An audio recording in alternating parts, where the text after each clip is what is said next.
Assalamu alaikum wa rahmatullahi wa barakatuh. People of Masjid Salam, do not repeat. Assalamu alaikum wa rahmatullahi wa barakatuh.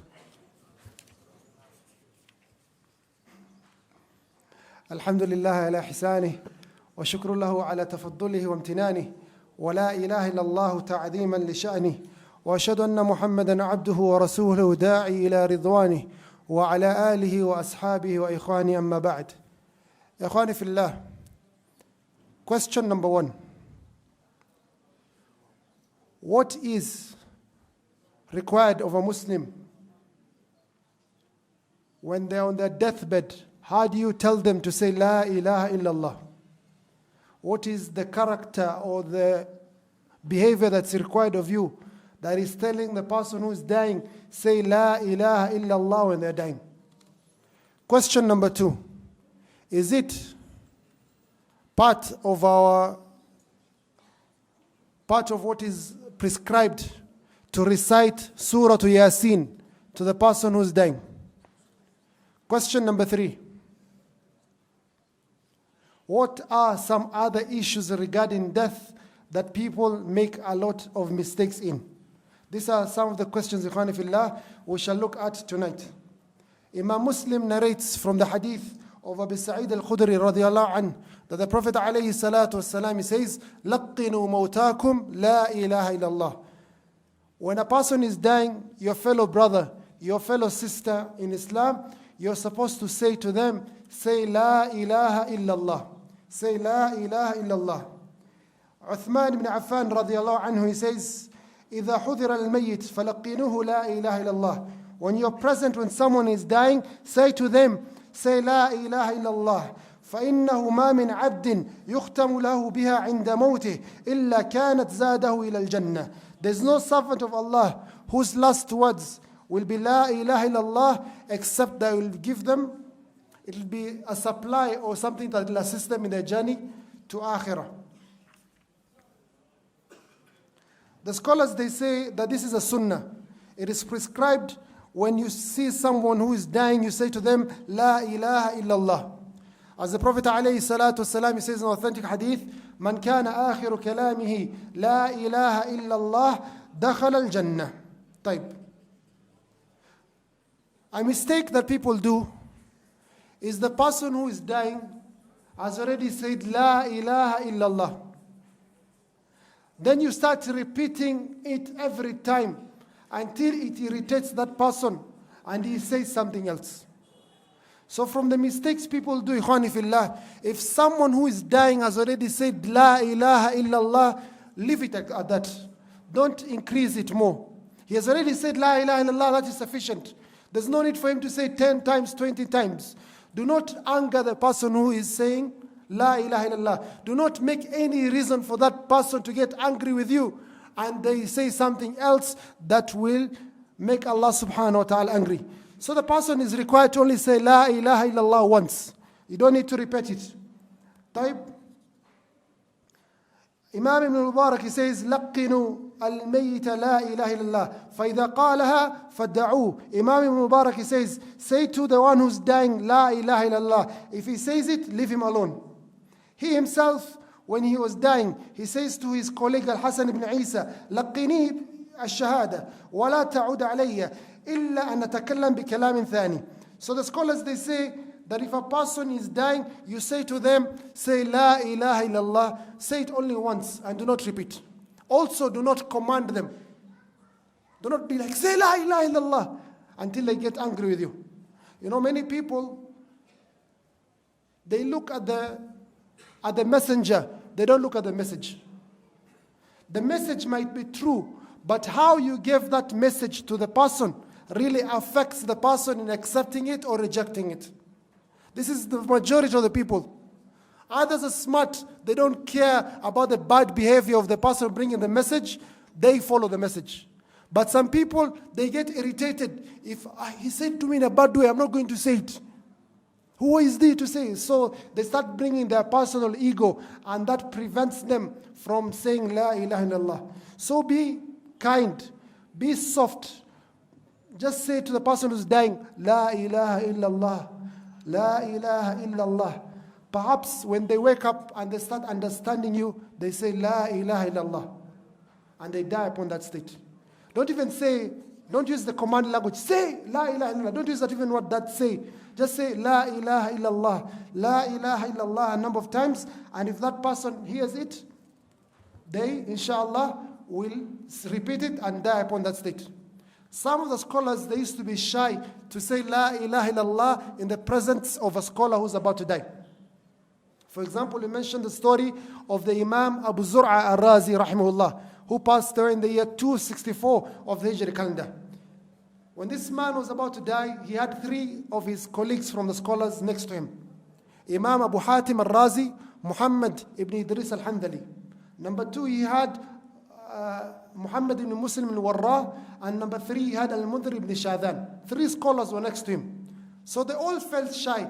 How are we supposed to say to this Imam, say La ilaha illallah? This is a person who has been living his entire life upon La ilaha illallah. So the first scholar, Muhammad ibn Muslim al-Warrah, he says, let us remind each other about hadith of Prophet alayhi salatu wasalam. So he says, قال حدثنا أبو عاصم الضحاك بن مخلد قال حدثنا عبد الحميد ابن جعفر عن صالح ibn Abi. He stops there. The chain of narration, the sanad, he stops there. Abu Hatim al-Razi, he takes over. He says, قال حدثنا بندر محمد بن بشار قال حدثنا أبو عاصم الضحاك بن مخلد قال حدثنا عبد الحميد بن جعفر عن صالح ibn, and he stops there. Abu Zur'a rahimahullah, who was having the pain of Sakarat al-Maut, he wakes up and he thinks his brothers in hadith, they're mistaken or they have erred or they have made a mistake. So he says, حدثنا بندر محمد بن بشار قال حدثنا جعفر قال حدثنا عبد الحميد بن جعفر عن صالح بن غريب عن كثير بن مرة عن معاذ بن جبل عن النبي صلى الله عليه وسلم قال من كان آخر كلامه لا إله إلا الله دخل الجنة وتوفي رحمه الله. He said the hadith as mentioned by the Prophet alayhi salatu wasalam, whoever's last words is La ilaha illallah, they shall enter paradise. And he died rahimahullah, and his last words contained the words La ilaha illallah. He says, Abdullah ibn Shubruma, that he entered with Amir al-Sha'bi ala maridin, upon a sick person. And the person who was with him was saying to him with such force, say La ilaha illallah, say La ilaha illallah. The person here said to him, Ma nasituhu fa'udhakiruh. I did not forget it for you to remind me in such a manner. I did not forget it for you to remind me in such a manner. So be kind, be very soft to the person who's dying. Do not be harsh to them. Do not command them. Just say to them, La ilaha illallah, in the most softest and the politest way that you can say, Ikhwani fillah. Also, Ikhwani fillah, when a person is dying, do not overpraise them. You are so and so, you are such a good person. Do not overpraise them. As for the sunnah, the Prophet ﷺ, he says, إِذَا حَضَرْتُمُ الْمَرِيضَ أَوْ الْمَيِّتِ فَقُولُوا خَيْرًا. When you're present, when a person is dying, say good things. فَإِنَّ الْمَلَائِكَةَ يُؤَمِّنُونَ عَلَى مَا تَقُولُونَ. The angels are present at that time. And they say, Ameen to everything that you say. So a person is dying, yes, speak good words, but do not exaggerate. Do not go overboard until this person becomes arrogant or prideful. Just something good, make dua for them, and the angels will answer that dua. Also, the Prophet ﷺ, he says that when the soul is taken, the eyesight follows. The soul is taken, the eyesight follows. So do not make any dua upon that time when the soul is taken except a good dua. When someone dies because of the bereavement or the calamity that has befallen us, we forget and we speak sometimes bad words. Be very careful. That time is very critical. That is the best time to say a good dua. That is the time to pray for the person who's dying. For how many angels are present at that time, taking the soul and giving the soul. The Malakul Maut is there, and the assistant angels, the angels of Rahmah also are there. So make a lot of dua at that time. As such, the scholars, they prefer when someone is about to die, let the righteous people be there. The salihun, the people who are known for their piety and their righteousness, let them be present there. Let them make dua, for the angels will say Ameen to the dua. Also, ikhwani fillah, the Prophet ﷺ, he says, إِذَا حَضَرْتُم مَوْتَاكُمْ فَاغْمِضُوا الْبَصَرِ. He says, when a person dies and the soul has been taken, you are supposed to close the eyes of the person who's dead. After they die, of course.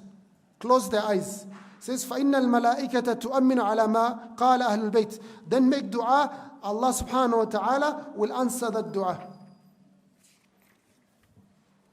So, ikhwani fillah, we've said number one, with the issue of saying to the person who's dying, La ilaha illallah. Do not command. Be polite. If they say it once, that is sufficient. Don't need to repeat. No need to repeat.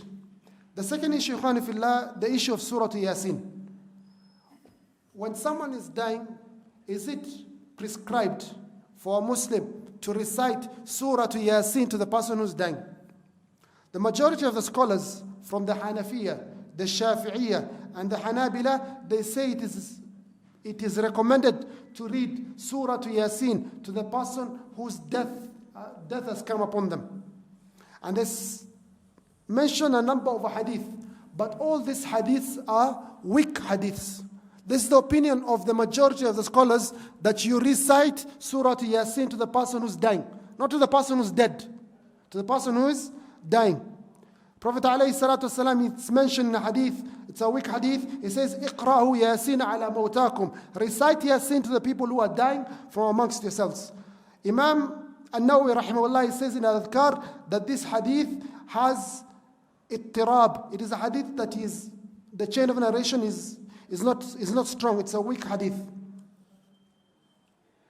Shaykh al-Islam Ahmed ibn Taymiyyah, he says also that this is the correct opinion, that it's prescribed or it's recommended for you to recite Surah Yasin to the one who's dying. وَالْقِرَاءَةُ عَلَى الْمَيِّتِ بَعْدَ مَوْتِهِ بِدْعَةٌ. And to recite Surah Yasin upon the dead person after their death is an innovation. It is not part of our religion. Then he continues, he says, وَذَهَبَ إِمَامْ مَالِكْ رَحِمَهُ اللَّهِ. That Imam Malik, he says that it is disliked for you to read Surah Yasin or any other surah to the person who's dying, because not a single hadith has been confirmed regarding that, and that is not the way of the people of Medina. And no people of the people of Medina, the children of the Sahaba, they were not doing such a thing. So, ikhwani fillah, depending on what you see this hadith being, if this hadith is strong to you, then Shaykh ibn Uthaymeen, he says, you can recite Surah Yasin to the person who's dying. And this, if you take this hadith to be weak, and indeed it's a weak hadith, then it is not prescribed for you to read Surah Yasin to the one who's dying. A question comes, ikhwani fillah. Sometimes a hadith is a weak hadith. But if you look at the general evidences, is it prescribed for you to read the Quran to your fellow Muslim? The Prophet ﷺ, one day he comes and he meets Abdullah ibn Mas'ud and says, recite for me from the Quran. He says, I recite upon you, and it was you that was revealed upon the Quran. He says, I love to hear the recitation of other than myself. So Ibn Mas'ud, as you all know, he recited from Surah An-Nisa until he reached a verse where the Prophet ﷺ shall be brought as a witness on the day of judgment. And the Prophet ﷺ started crying tears. So it is allowed for you to recite the Quran, or to read the Quran, or for someone to listen to the Quran. As for saying that Surah Yasin in particular, that hadith is not strong according to the scholars of hadith, but the majority of the scholars from the fuqaha, they take that hadith, and Allah subhanahu wa ta'ala knows best. Ikhwani, other final issues regarding death. We mentioned previously that what dies is the body. What dies is the body. You are created, you have two things. You have a body, you have a soul. Your soul is removed from your body. That act of removing your soul or disconnecting your soul from the body, that is called death. So it is the body that dies, not the soul. He says, يستحب عند الاحتضار الميت توجيهه للقبلة بإجماع العلماء. It is recommended for the person who is dying to face the Qibla. And there's no khilaf amongst the Muslims with regards to this. It says, يستحب تلقينه الشهادة. It is prescribed or recommended for you to tell the person who is dying, say La ilaha illallah, but do not force and do not command for them to say that. He continues, he says, it is also recommended for you to close the eyes of the person who's died. Also, it's allowed, ikhwani fillah, for someone who's died, you come and uncover their face and you kiss their forehead. As when the Prophet ﷺ, he died, and the Muslims, they started crying a lot. Abu Bakr was in a different area. He comes, he uncovers the sheet that was covered ﷺ, and he kisses the forehead of the Prophet ﷺ, and he says, "Tibta hayyan wa mayitan." You are smelling good, or you are very good when you are alive and when you are dead. So you are allowed to kiss the forehead of the person who has died. But it has to be, of course, not from the opposite. Now, also it's allowed to announce to the people that someone has passed away, so that they can make dua, they can be present for the Salat al-Janazah. What is not allowed as a Muslim is to start making a lot of noise, a lot of crying, shouting, slapping your face, cutting off your clothes, and doing the things of the Jahiliyyah. When death has been prescribed for everyone. It's written by Allah subhanahu wa ta'ala. Regardless of how you die. Yes, it's very painful, ikhwani fillah, when you hear someone who is beloved to you has died in a manner that you are not expecting. A manner that hurts you a lot. But know one thing, ikhwani fillah, that death of that person was written in that particular time, in that particular manner. It was written by Allah subhanahu wa ta'ala. That person was to be eaten by a lion, it was written. That person was assassinated, it was written. That person was to die in a car accident, in a fire, all this is written. So be aware of how you react to the news of a calamity.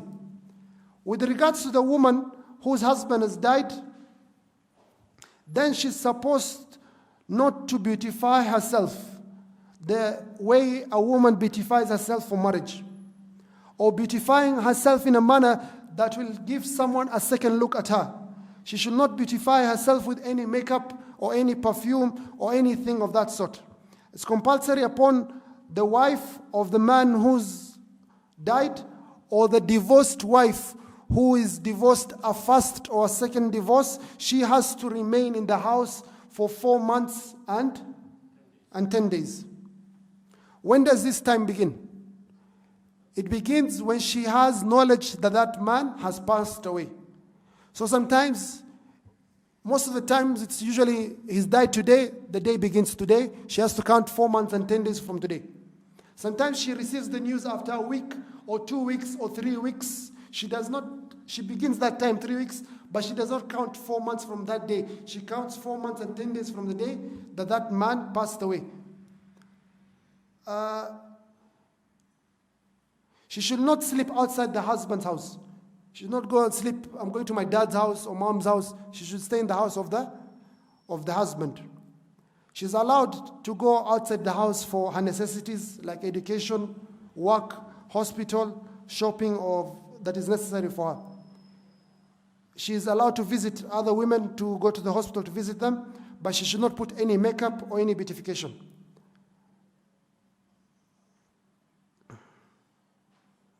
She should not put any perfume. Then here is one opinion that you usually find very strange. وَلَا تَشْرَبُ كَهْوَةً فِيهَا زَعْفَرَانٍ لِأَنَّهُ مِنَ الطِّيبِ. The scholar, he says that she should not even drink coffee that has saffron, for it is perfume.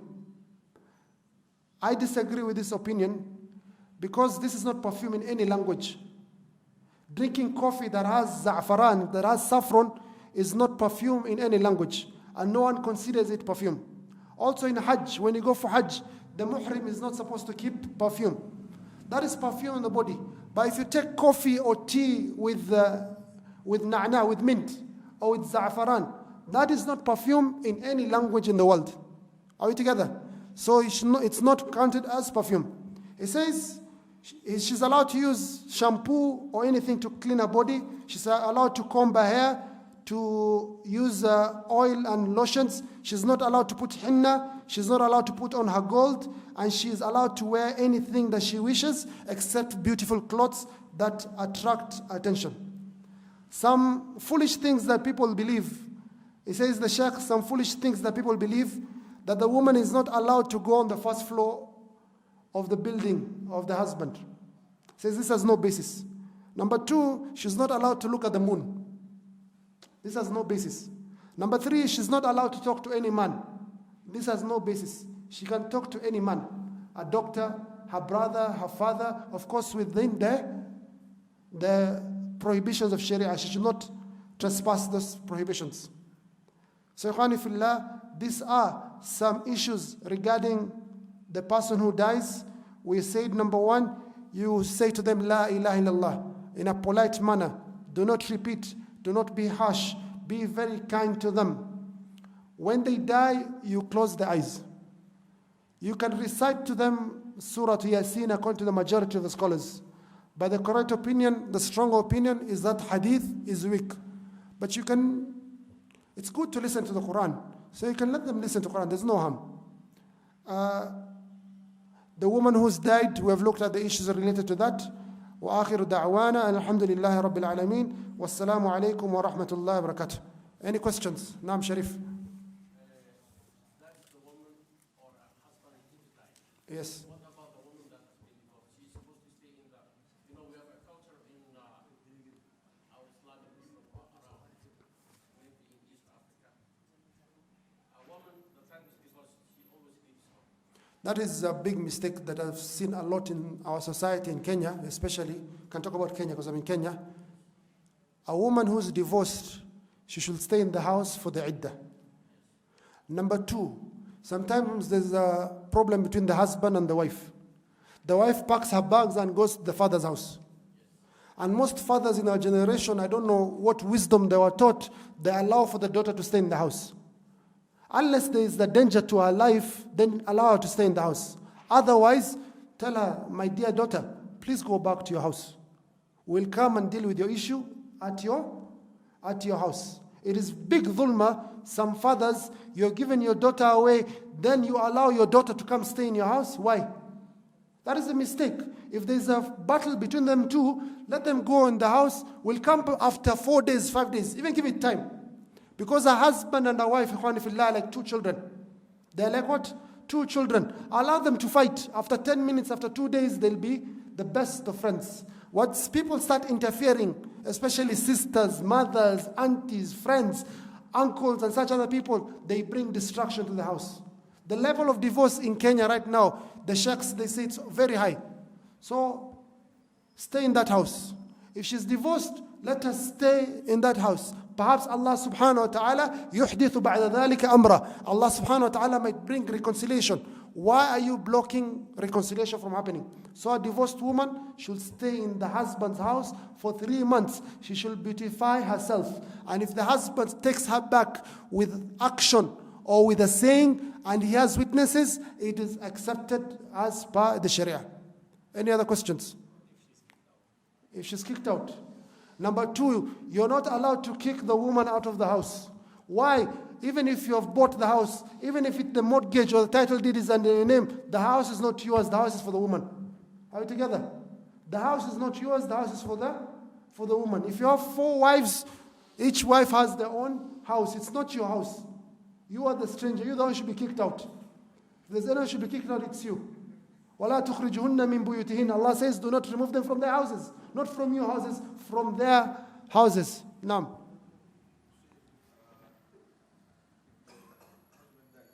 If the husband?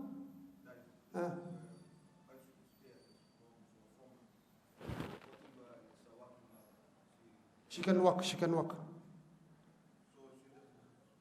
No, she can. We said some things that are allowed, like shopping, hospital, working, and such thing. Then they can stay home.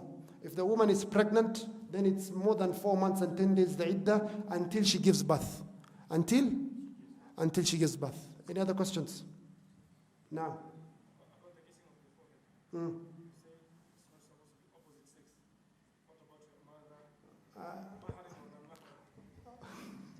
You understood, that's just jokes. You understood completely. You understood. Also, ikhwani fillah, a funny issue. It's not funny actually. Who knows the dua for janaza, for a woman? What's the dua? Allahumma ighfir laha. Continue. وَابْدِلْهَا زَوْجًا خَيْرًا مِنْ زَوْجِهَا. Are you supposed to say this by the way? Oh Allah, give her a husband better than a husband. Is that not a crime upon me as a man? That's my wife. Why are you making that dua for my wife? So some scholars, they say delete this part of the dua. زَوْجًا خَيْرًا مِنْ زَوْجِهَا. Why? I want my wife. She's my wife in dunya. I want her also in Jannah. So don't make dua for your brother who's passed away that he becomes someone else's wife in Jannah. Another issue, it is allowed, ikhwani fillah, sometimes in the janazah, when the wife dies, you as the man, you're allowed to wash your wife. Also the wife is allowed to wash the husband, because there's no aura between husband and wife. Any other question? Naam Haji. That's a good question. If a woman is married, then the husband dies, then she remarries. The scholars have differed. There's a hadith that says she'll be the husband will be the last husband will be her husband in Jannah. But some scholars have differed. So we do not know the correct opinion. Most of the scholars, they say it's the second, it's the last man. For example, Salama, she was married, this one is not controversial, this one is definite. Salama was married to Abu Salama, then Abu Salama died, then she got married to the Prophet ﷺ. In Jannah, she'll be the wife of Prophet Muhammad sallallahu alaihi wasallam, and that was the last husband. Someone like Asma bint Umays, she was married to Ja'far ibn Abi Talib, then she got married to Abu Bakr as-Siddiq, then married to Ali. I think Ali was the last husband. So most likely the husband of her in Jannah will be Ali ibn Abi Talib, but Allah knows best. Allah knows best. And there's no jealousy in Jannah, ikhwani fillah. You have the wives from the Hur al-Ain. You have at least 2 wives from the Hur al-Ain. Then you have your wives in dunya who shall be your wives in akhirah, and they are more beautiful than the Hur al-Ain. And there's a hadith, wallahu alam if it's authentic, the shaheed has 72 wives. So if one goes, no comment.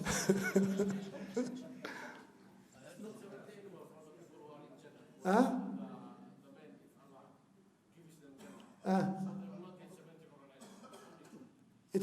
If you want more, whatever in Jannah you'll get. Whatever you want in Jannah, you will get. And the women in Jannah are very beautiful. You can come, Ibn al-Qayyim says, you come and look at your wife, you're surprised by her beauty. You look at her for 40 years. You look at her for 40 years, just amazed by her beauty. And every day you see her, she's even more beautiful than you left her. Her scarf is better than the dunya and everything within it. And she sings to you in Jannah, ikhwani fillah. And you're given the strength of 100 men. When it comes to the issue of the issue of marriage. So you spend 1,000,000 years with one wife, 1,000,000 years, then you go visit the Prophet. Jannah, alhamdulillah, has no time or no.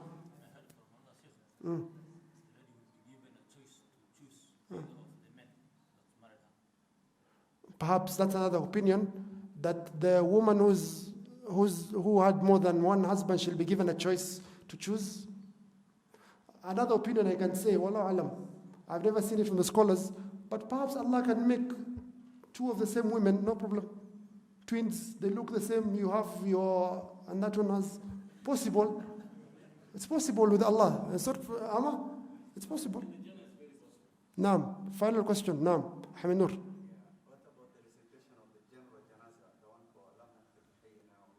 That's okay. That one is okay. You can say that one. Naam akhi.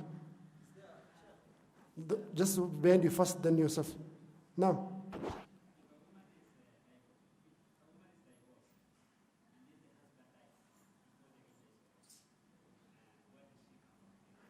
There are 2 types of divorces. There's the divorce that she can return back to be wife, and there's the divorce that she cannot return back. So the divorce that she can return back, she has to stay 4 months and 10 days.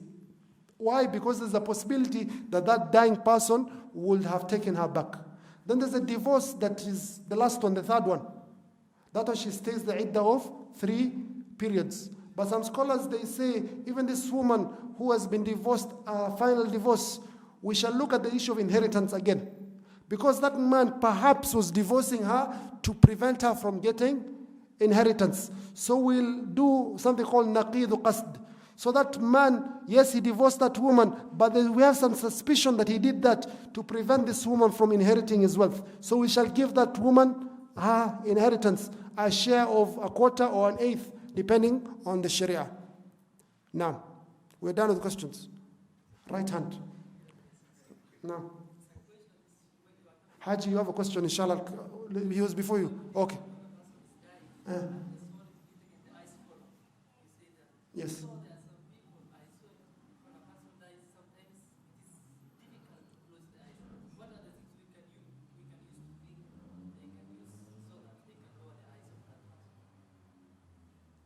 I don't know. That's a scientific question, maybe. I don't know. May I know how closing the eyes like this? If you fail to do like this, may I don't know any other way.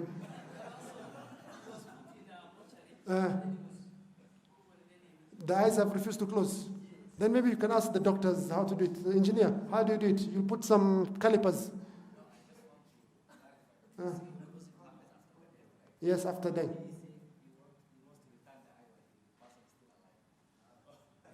Did you say that? You didn't say that. No, you didn't say that. He's already died. He's in the mortuary. The eyes are still like this. So he's trying to return and it refuses. You can't force. You cannot. You can't force. Whatever, but I don't know if it will work. If it can work, use it. But don't use force. Back at the person, you mutilate his body. It's not, he has also still his respect. You can't humiliate his body. Haji, then yourself. Bismillah. In Jannah, there's dua. You say, Subhanallah, Alhamdulillah, Alhamdulillah, الذي صدقنا وعده وأورثنا الأرض نتبوأ من الجنة حيث نشاء فنعم أجر العاملين. You just say that perhaps there's Quran, there's no ibadah, the ibadah is this tasbih and thanking Allah and praising Allah. Now.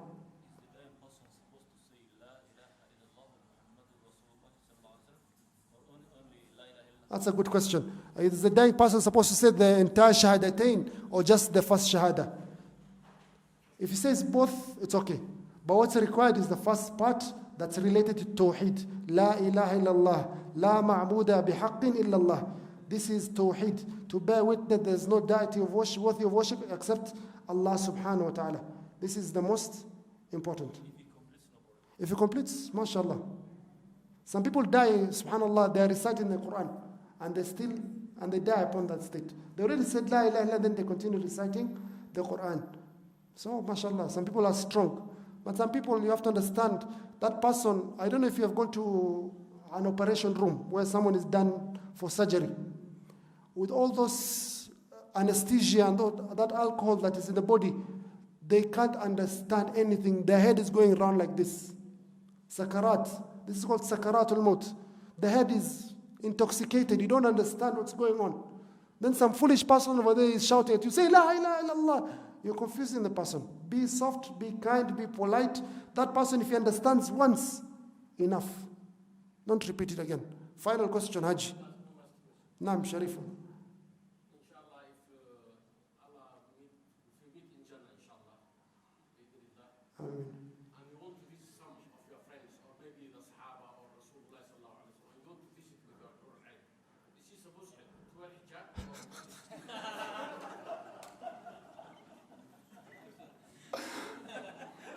That should be recorded as the funniest question of the year.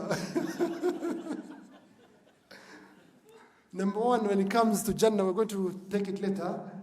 Jannah, the people who are high can visit the ones who are down. The ones who are down have to go up with an invitation. They just can't go up and visit anyone. As for hijab and such things, of course she'll wear respectfully in Jannah. Of course she'll wear respectfully. She's still a woman, but As for the issue of niqab and gloves, I don't know. I do not know. Now, any other question? وآخر دعوانا الحمد لله والسلام عليكم ورحمة الله وبركاته.